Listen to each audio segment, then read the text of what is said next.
let's get ready to completely transform the way you manage and deliver your lessons.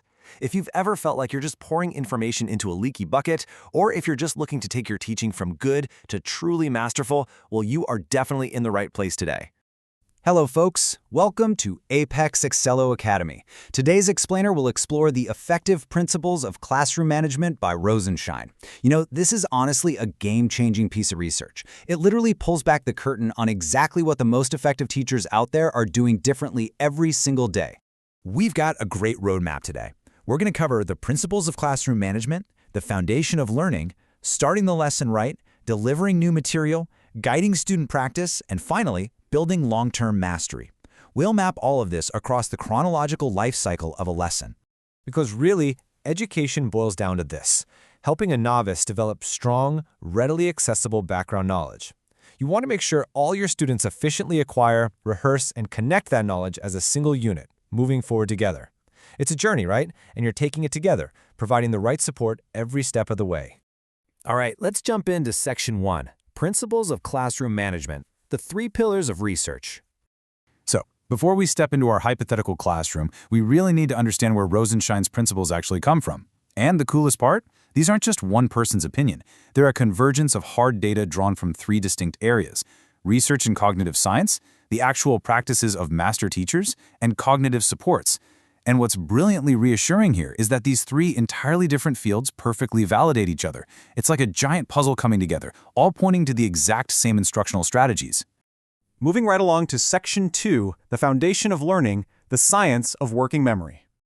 Okay, to effectively manage the classroom and, actually teach, we've got to first recognize the biological limits of our students' brains. Working memory is basically that mental space where thinking occurs. But here's the catch: it is incredibly limited. It's easily swamped by too much information at once. If you throw too much at your students, boom, you swamp it, leading to instant confusion. So the absolute crucial takeaway here is that every single instructional strategy we use must help overcome this severe limitation so our students don't get completely overwhelmed. Which brings us to Section 3, starting the lesson right, daily review and activation. Imagine this: the bell just rang, your students are at their desks. Now, your very first step shouldn't be to just rush into brand new material. Instead, apply Principle 1. Spend 5 to 8 minutes reviewing previously covered material, homework, or vocabulary. Why? Well, by making past concepts automatic, you literally free up vital working memory space.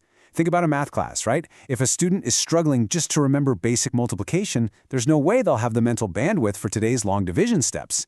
That daily review creates the necessary automaticity. All right, Section 4, delivering new material, small steps and models. So with the review done, it's finally time to teach something new. But to protect that working memory we just talked about, we have to do this in small, bite-sized, manageable steps. Just take a look at the stark contrast here and how time is spent. In a 40-minute math class study, master teachers spent about 23 minutes presenting new material and guiding practice. The less effective teachers, only 11 minutes. Master teachers spend more than double the time demonstrating, questioning, and providing examples before they even think about passing out worksheets. Meanwhile, the less successful teachers give a quick explanation, hand out an assignment, and then spend the rest of the class frantically having to reteach the material one-on-one. Let's look at how providing models works with a real classroom example for Principle 4. Imagine you're teaching students how to summarize a paragraph. You don't just say, "Hey, summarize this." You break it down. Step 1. You model identifying the topic, literally thinking out loud so they hear your brain working. Then you lead practice on that single step. Step 2, you model finding the main idea and practice that. And Step 3, you model finding supporting details. You are demonstrating in real time exactly what expert thinking looks like. Let's keep this momentum going. Section 5, guiding student practice, checking understanding and success rates.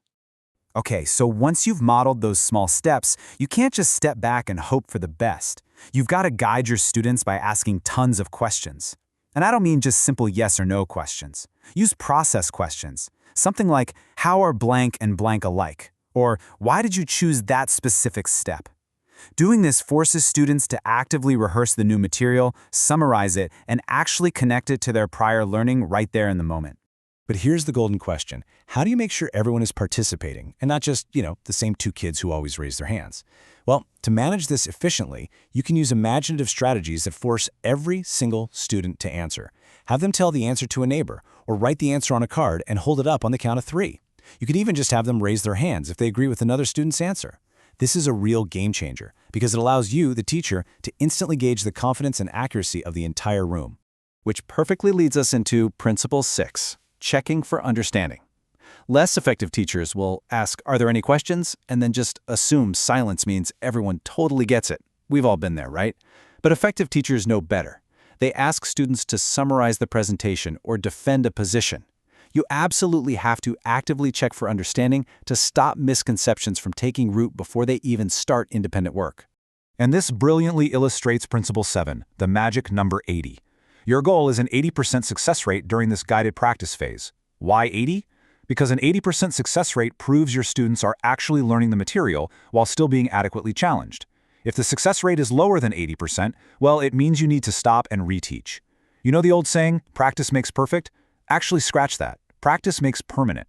If they are practicing errors, it is a complete disaster, because those errors are incredibly difficult to unlearn later.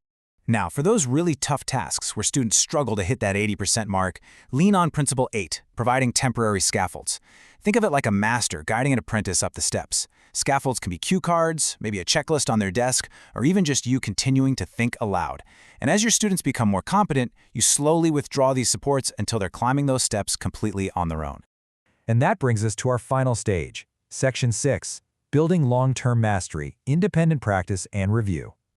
So the guided practice was a success, the scaffolds are fading, and we've reached the independent practice phase to make all this new knowledge automatic. Principle 9 states you must require and monitor extensive, successful, independent practice. This is your classic seat work or homework phase. But wait, you aren't just sitting at your desk grading papers. You should be actively circulating the room, spending 30 seconds or less at any given desk. If you have to stop for a lengthy explanation, that's a red flag. They're in danger of accidentally practicing errors. Which brings us to the grand finale of our learning journey. As the saying goes, the best way to become an expert is through practice, thousands of hours of practice.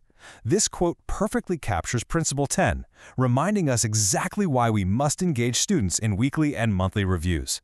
Creating a well-connected network of ideas in long-term memory requires spaced repetition. By reviewing last week's work every Monday and last month's work every fourth Monday, you build strong, long-term memory networks that free up working memory for future, more complex problem solving. It's all connected. So, we've just walked through the entire life cycle of a highly effective lesson. Armed with these 10 evidence-based principles, the next move is entirely yours. So I want to leave you with this question. When you walk into your classroom tomorrow, how will you redesign your next lesson's life cycle to ensure no student practices an error? What single change will you make to protect your students' working memory and drive them toward true, long-lasting mastery? Thanks for exploring this with us today, folks.